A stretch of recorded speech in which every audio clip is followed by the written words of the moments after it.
Hello everybody, John here, and today on To The Garage we're doing a short test on a 2018 0.9 litre Nissan Micra. Winter sun must be the worst driving conditions of all driving conditions. Really low, really bright. So, immediate impressions of the Nissan are that if you got out of the previous generations of Nissan Micra, this is a much bigger car. Externally it's probably not that much bigger, but the interior space does feel substantially better. There's also a much nicer interior. Materials are certainly down to a budget, but some real effort has been made with the materials available and with the money available to make it at least interesting, if not completely stylish. It's pretty good. There's a nice actual vinyl covering with a waffle effect, almost a linen texture that's been added to the dashboard. It really lifts what would have otherwise been quite a somber interior experience. The instruments could have been lifted straight from my NP300 and are very clear. They've got the good center info system.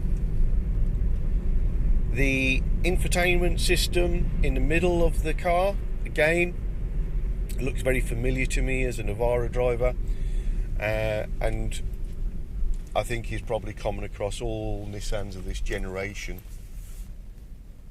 Being a 3-cylinder engine, it's got that great thrumming noise I really enjoy, and I think that 3-cylinder engines in smaller cars are a fabulous idea.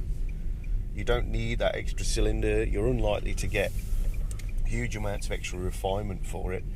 What you gain is a lighter engine with a really nice exhaust note that spins up quite nicely.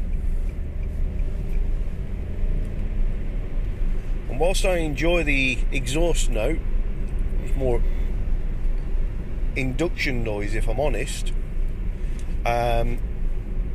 What you do also notice on this car immediately is a really high level of ambient noise.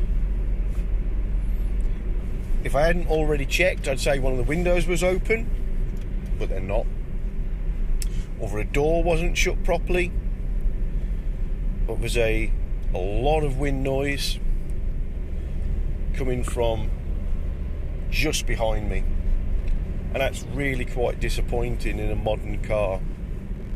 I know it hasn't got a huge amount of sound deadening to keep weight down, but I think that's quite poor. Safety kit on this car is not too bad at all. Got a full complement of dashboard mounted airbags, along with lane departure system, which is pretty active. Gives audible sound as well as a sensation, sort of a haptic feedback, as is common with most smaller capacity and 3-cylinder engines. In gear power is not that great. They tend to be quite peaky and have a rev range that they love, and with this car it seems to be around the 2.8 to 3.5 area. We're just coming up to Haldon Hill or Telegraph Hill, famous steep bank. I'm in 5th gear. I'm doing 60. We're only on the low portion of that, backing off to about 55 just because of traffic in 5th gear, and we're already struggling to hold position. So we're going to go 4th. We are able to accelerate. and that's not actually too bad. Again, still not on the steep portion. Up to 70 into fifth.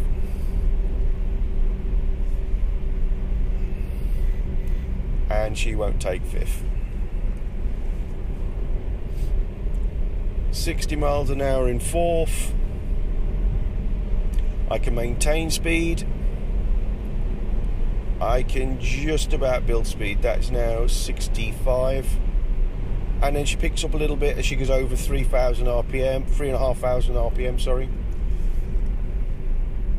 So, not bad for a small car.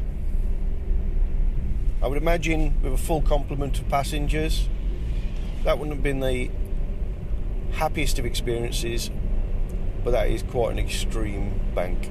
Yeah. Noise levels are really not great in this car. Not enjoying that at all. That would be very wearing. A lot of wind noise. Yeah, definitely wind noise. And tyres I don't think are a huge issue in terms of noise, but suspension bump thump comes through quite plainly as well. Seats are very attractive. I think the squab's quite decent, but the backrest does feel a little narrow and pinching me at the shoulder blades. It could have been wider. It's not as if we're struggling for space width-wise in the car. This is a 5-speed manual, and the pedals feel quite well spaced. I've got adjustable steering wheel angle and reach and rake. The steering wheel is quite a nice thing to hold. It's got a little bit of shape to it in the areas you want to grip.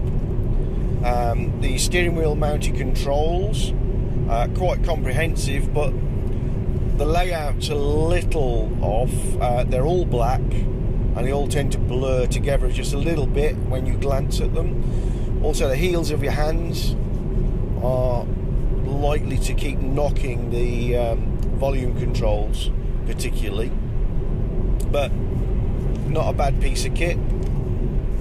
Steering's very direct, not a lot of slack in the system. It's got a typical electrically power assisted deadness to it in terms of lack of feeling, but it's certainly very accurate. But it's not super twitchy, which again disguises the fact that this is a relatively small car and gives it a slightly bigger car feeling. We're on a reasonably heavily grained tarmac surface at the moment, and we're really starting to get quite a lot of tyre roar. And I've been driving this car now for about 30 minutes, and I'm already bored of the noise it's making. That wind noise, the beginnings of tyre roar, it's not too bad on the tyres, and the bump thump from the suspension is really starting to get me down. And maybe I'm just expecting more, because in a really positive way, this doesn't have the feel of a city car about it. It feels more than that, feels better than that, feels a little bit bigger than that. And so I'm expecting to be able to cruise on dual carriageway a little more serenely than it does. So maybe I'm being critical because it feels a little bit better than that city car image. I've got to say, at higher speeds on a flat road and a light load, it feels nice, it's lively. I think the engine's a bit of a peach. It's not going to win any records, but yeah, really liking the engine. Gearbox is fine. It's not got that rubbery nastiness you get with some of the cheaper front wheel drive systems. Okay, so let's start looking at the spec scores for this quick test over 100 miles of the Nissan Micra. First, S in specs is for safety, and the Nissan Micra 2017 scores a 4 stars NCAP rating, losing points as you would predict in a smaller, more budget orientated car for active safety devices and accident avoidance systems. Plus also, it's not as safe for pedestrians. And the larger the car, the easier it is to achieve those scores. So it gets 4 stars, which means it gets 8 points in the spec system. The P in specs stands for performance.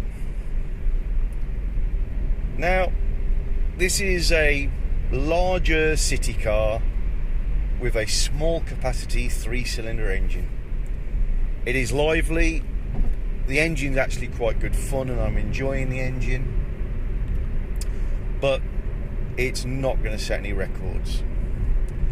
I feel that if we say 10 points is for supercars and that 1s and 2 points are for cars that are dull, boring, slow, so for performance it can only really score a 3.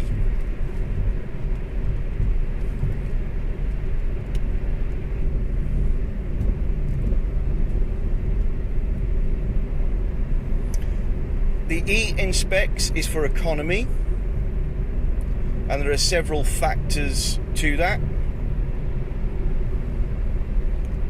Fuel economy. I've been driving about 50-50 urban and fast roads, and I've averaged over my 100 miles with this car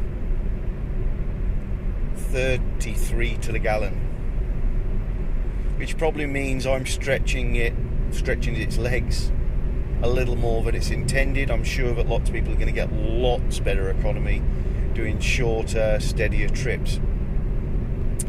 But yeah, always winds me up a little that smaller economy focused cars, how they're perceived anyway, are not as good in everyday driving once you get into reasonable amounts of distance as larger, more powerful cars.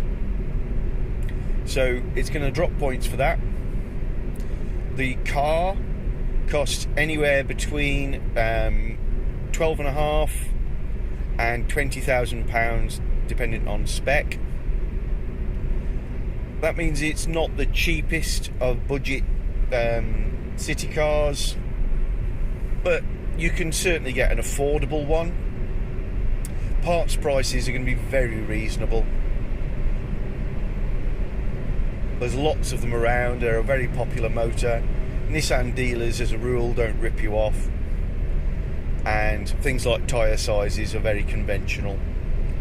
So service costs, parts, etc., very good.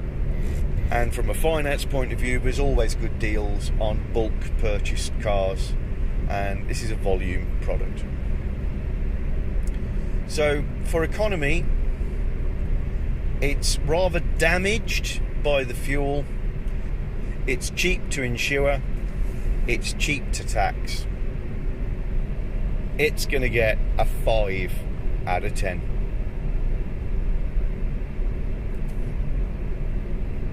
The C in specs is for comfort. The interior is a perfectly pleasant place to be, but I'm already missing the seats in my Navara, and let's not even get into the seats in the Jaguar.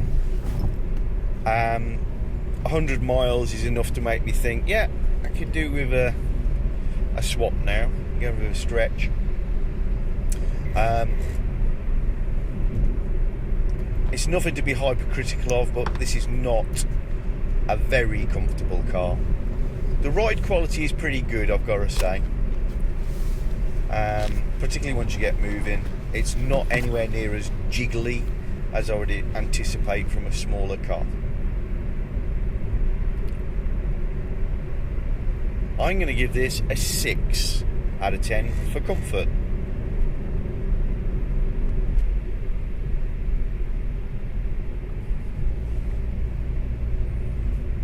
The last S is soul. The emotional involvement, the passion, the heartstrings rather than the head stuff. How does the latest Nissan Micra score on that? Ultimately, I've got to say it feels far more like a tool than a friend. It's quite a competent tool for shorter journeys. It's able to do longer journeys, but not in an endearing way. It's not fast. The stylings had a little thought. It's not too bland, it's not too boring, but I doubt too many people are going to fall in love with the looks. I have warmed to the engine, but to be fair, I'd warm to any 3-cylinder engine. I think it's the way to go for small cars. Ultimately, if we say that a car that has a 5 has some soul, a car that has a 4 is bordering on bland, I think I've got to go 4 out of 10 for the Micra, but I'm not going to be too disrespectful to it. It is a nice car. I just don't see anybody getting doughy-eyed about it. So 4 it is for soul.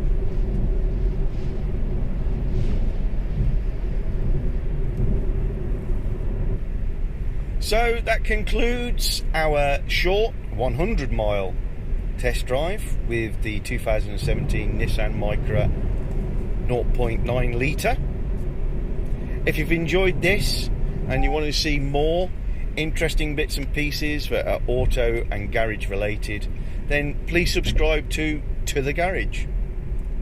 If you hit the bell icon, you'll get notifications when we get new videos up, which is very regularly. Come and join in our community. Lots of great discussion going on the comments. And I hope to see you all on To The Garage again very, very soon. Thanks very much, guys. Bye.